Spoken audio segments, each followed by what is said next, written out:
नमस्कार विद्यार्थी मित्रांनो. शुभदा विद्यालय यूट्यूब चॅनलमध्ये पुन्हा एकदा आपल्या सर्वांचं मनापासून स्वागत.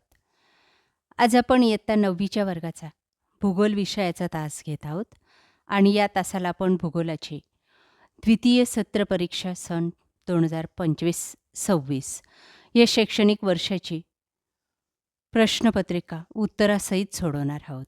ही प्रश्नपत्रिका आपल्याला चालू मार्च-एप्रिल महिन्यामध्ये होणाऱ्या परीक्षेसाठी नक्कीच उपयोगी ठरणारी आहे.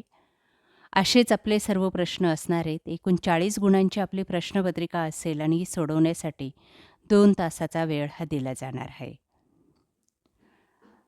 आपल्या पाठ्यपुस्तकातील दुसऱ्या विभागावर आधारित हे सर्व प्रश्न विचारले गेलेले आहेत. यासाठी आलेख, नकाशाचा सुद्धा आपल्याला वापर करावा लागणार आहे.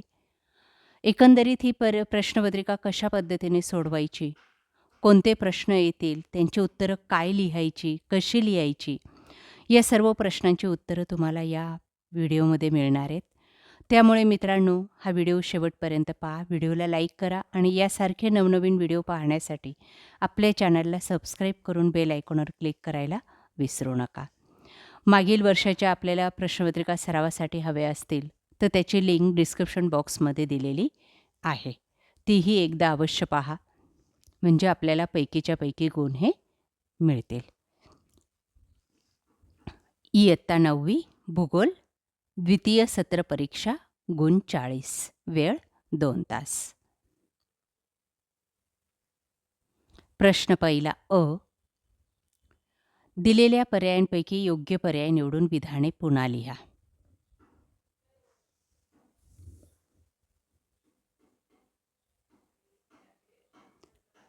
1. आंतरराष्ट्रीय वार रेषेमुळे जगभरात वाहतुकीचे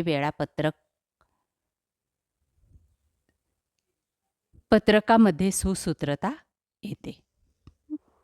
क हा पर्याय लिहायचा आहे. दुसरं, भांडवलशाही अर्थव्यवस्थेत उत्पादन साधनांची मालकी खाजगी व्यक्तीकडे असते. ब पर्याय. 3. देशातील मध्यवर्ती ठिकाण असल्याने नागपूर शहराचा विकास झाला. ब पर्याय. 4. नाशवंत वस्तूंच्या वाहतुकीसाठी हवाई मार्ग उपयुक्त असतात. अशा पद्धतीने आपण 4ही गाळलेल्या जागा कंप्लीट करायच्या आहेत. अशाच गाळलेल्या जागा आपल्याला येणार आहेत. व्यवस्थित पाठांतर करून ठेवा. प्रश्न दुसरा प्रश्न असेल आपला जोड्या लावा. 4 गुणांसाठी असेल हा प्रश्न.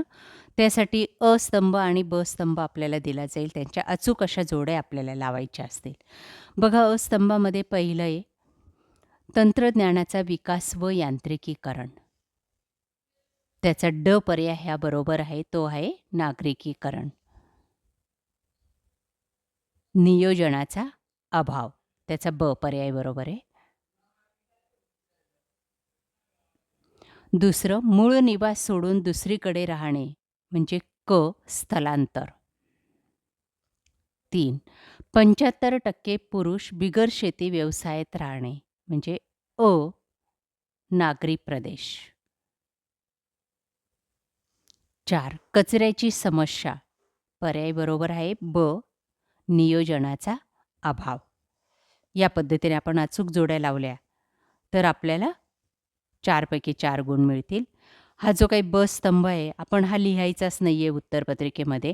हा अस्तंभ जसाच्या तसा लिहायचा आणि त्याच्या पुढे या पर्यायाच्या ह्या जोड्या लिहायच्या आहेत. तेव्हा आपल्याला पूर्ण गुण मिळतात. पुढचा प्रश्न बघा, तिसरा. एका वाक्यात उत्तरे लिहा 4 गुणांसाठी. 1. अर्थशास्त्र ही संज्ञा कोणत्या ग्रीक शब्दापासून बनली आहे? बघा तो शब्द आयकोनोमिया.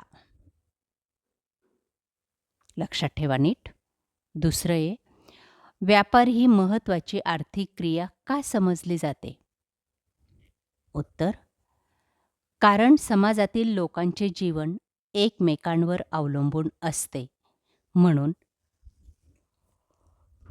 व्यापार ही महत्त्वाची आर्थिक क्रिया समजली जाते.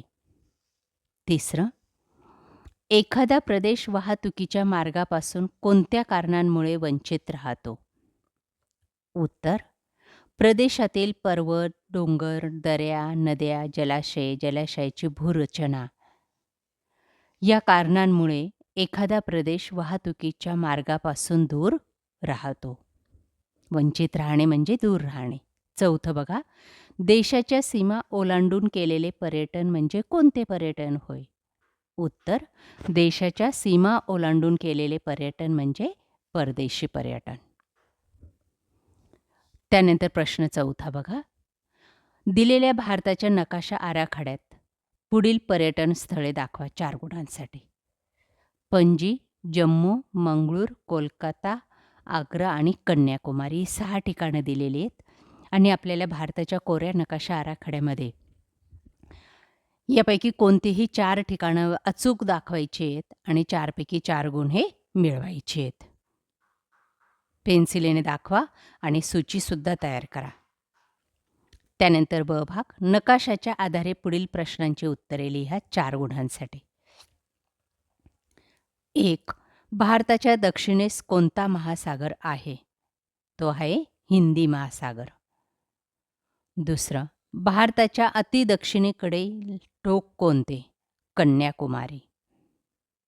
3. सिक्कीम राज्याशेजारी कोणता देश आहे? भूतान. 4. भारताच्या पश्चिमेस कोणता समुद्र आहे? अरबी समुद्र. या पद्धतीने आपण नकाशाच्या आधारे या प्रश्नांची उत्तरं लिहायची आहेत. भारताचा नकाशा दिला जाईल तुम्हाला, त्यात सर्व माहिती भरलेली असेल आणि ती पाहून तुम्हाला या प्रश्नांची उत्तरं लिहायची असणार आहेत. प्रश्न 5वा, भौगोलिक कारणे लिहा. 6 गुणांचा हा प्रश्न आहे, कोणत्याही 2 प्रश्नांची. पहिलं, पृथ्वीवर दिवस पॅसिफिक महासागरात सुरू होतो. दुसरं, आंतरराष्ट्रीय वाररेषा आजच्या युगात महत्त्वाची ठरत आहे. 3. जाहिरात करताना योग्य नीतिनियमांचे पालन करणे आवश्यक आहे. यापैकी कोणत्याही 2 प्रश्नांची उत्तरं आपण लिहायची आहेत आणि यांची उत्तरं आपल्याला हवी असतील तर आपल्या चॅनलची भूगोलाची प्लेलिस्ट पहा. प्रश्न 6वा बघा, अ भाग, 6 गुणांसाठी. पुढील सांख्यिकीय माहितीच्या आधारे जोडस्तंभालेख काढा व त्याखालील प्रश्नांची उत्तरे लिहा. बघा या ठिकाणी चीन, भारत, ब्राझील आणि संयुक्त संस्थाने या 4 देशांची माहिती दिलेली आहे आणि त्याच्यावरून आपल्याला निर्यात मूल्य आणि आयात मूल्याचा स्तंभालेख काढायचा आहे. जोड स्तंभालेख येईल. निर्यात मूल्याचा एक स्तंभालेख येईल आणि आयात मूल्याचा एक येईल. हा खालचा वाय अक्ष असतो. आलेखावर आलेख पेपर घ्यायचा आहे, तुम्हाला दिले जाईल. त्याच्यावर खाली वाय अक्ष आखायचा आहे, एक्स अक्ष आखायचा आहे आणि त्या ठिकाणी ह्या 4ही देशांची नावं लिहायची आहेत थोड्या थोड्या अंतरावर, 2-2 ब्लॉक सोडून. आणि या ठिकाणी वाय अक्ष, त्याच्यावर आपल्याला 190 सगळ्यात कमी आहे ना, मग 100 पासून स्टार्ट करायचं आहे. पहिल्या चौकटीला 100, मग 200, 300, 400, 500 अशा पद्धतीने आणि त्यानंतर तो स्तंभालेख तुम्ही काढायचा आहे. आणि त्यावर आधारित तुम्हाला प्रश्न विचारलेत बघा. पहिला प्रश्न, भारताचे निर्यात मूल्य किती आहे? 252 दशलक्ष.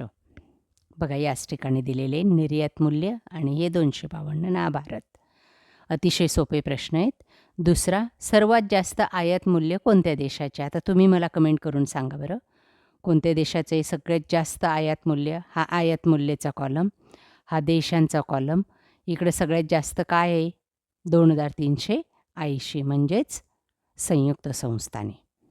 पुढचं, सर्वात कमी निर्यात मूल्य कोणत्या देशाचं आहे?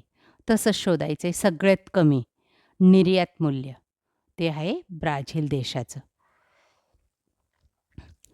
त्यानंतर शेवटचा प्रश्न 7वा, पुढील प्रश्नांची सविस्तर उत्तरे लिहा 8 गुणांसाठी. पहिलं, भ्रमणध्वनीचा उपयोग करून कोणकोणत्या प्रकारे संदेश वहन करता येते? भ्रमणध्वनी म्हणजे मोबाईल. दुसरं, आपल्या जिल्ह्यात कोणकोणती पर्यटन स्थळे विकसित करता येतील ते सहकारण सांगा. तिसरं, आंतरराष्ट्रीय वाररेषा पृथ्वीवरील कोणत्याही भूभागावरून का गेली नाही? त्याचंही कारण लिहायचं आहे. या सविस्तर उत्तरंसुद्धा कोणत्याही 2 प्रश्नांची उत्तरं तुम्हाला लिहायची आहेत. त्याची उत्तरंसुद्धा तुम्हाला आपल्या चॅनलच्या इयत्ता 9वी भूगोलाच्या प्लेलिस्टमध्ये सहज मिळतील. अशा प्रकारे विद्यार्थी मित्रांनो, आज आपण इयत्ता 9वीची भूगोल विषयाची द्वितीय सत्र परीक्षेची प्रश्नपत्रिका चालू शैक्षणिक वर्षाची उत्तरासहित या ठिकाणी सोडवलेली. आपल्याला हा व्हिडिओ नक्कीच उपयोगी ठरणार आहे. यासारखे नवनवीन व्हिडिओ पाहण्यासाठी आपल्या चॅनलला सबस्क्राईब करून बेल आयकॉनवर क्लिक करा. Thank you.